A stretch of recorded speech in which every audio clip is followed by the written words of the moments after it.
Hi friends, ఇవాళ మునక్కాయ mutton చేసుకుందాం. దానికోసం నేను 1/4 కిలో మటన్ తీసుకున్నాను. ఉప్పు పసుపు వేసుకొని బాగా క్లీన్ చేసేసుకోవాలి. క్లీన్ చేసి కడిగి పెట్టేసుకోండి.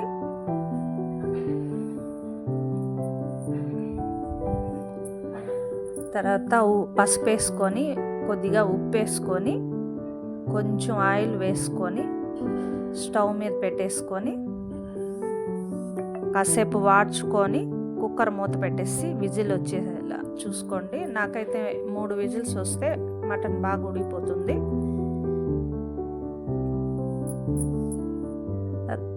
మటన్ ఉడికేంత వరకు పొయ్యి మీద ఉంచి తీసి పక్కన పెట్టేసుకోవాలి.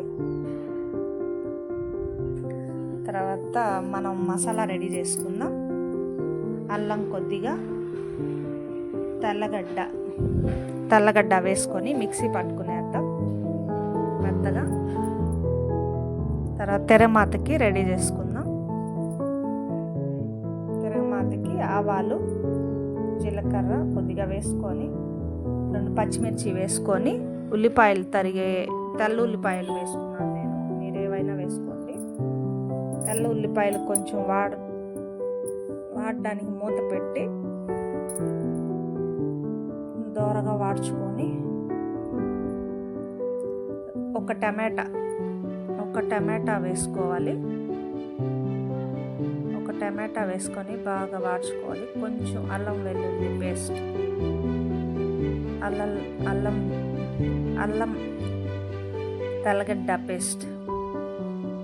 అల్లం తెల్లగడ్డ పేస్ట్ కొద్దిగా వేసుకొని బాగా వాడ్చుకోండి.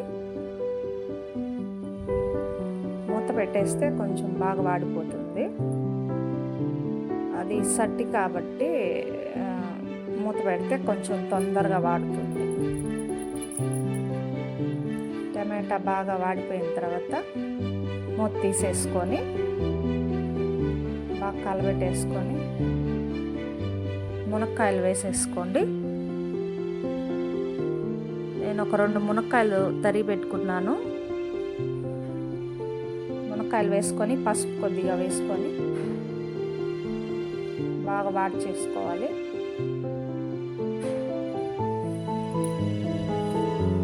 కొద్దిగా మిరప్పొడి, తగినంత మిరప్పొడి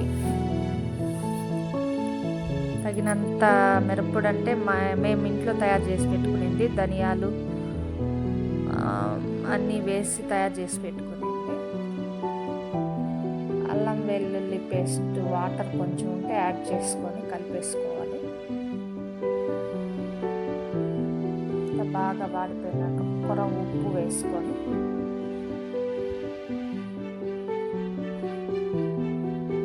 కొద్దిగా ఉప్పు వేసుకొని కలబెట్టేసి గరం మసాలా పొడి కొద్దిగా వేసుకోవాలి. గరం మసాలా కూడా ఇంట్లో తయారు చేసుకునింది. మేము తయారు చేసి పెట్టుకుంటాము, బయట కొనము. తర్వాత మటన్ యాడ్ చేసేసుకోండి. ఉడకబెట్టుకున్న మటన్ వేసుకొని బాగా వాట్ చేసుకోవాలి.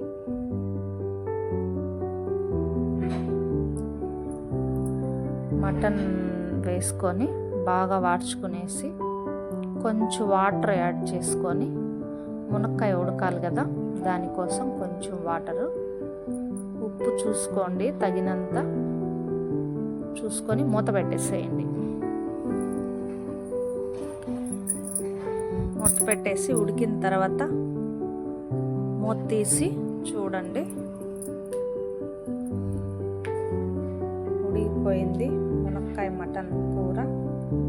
ఇంకోసారి మూత పెట్టి మళ్ళీ తీసుకొని బాగా దగ్గర పడిపోతుంది కూర. ఉప్పు కారం అన్నీ చెక్ చేసుకొని రెడీ అయిపోయింది మునక్కాయ మటన్ కూర.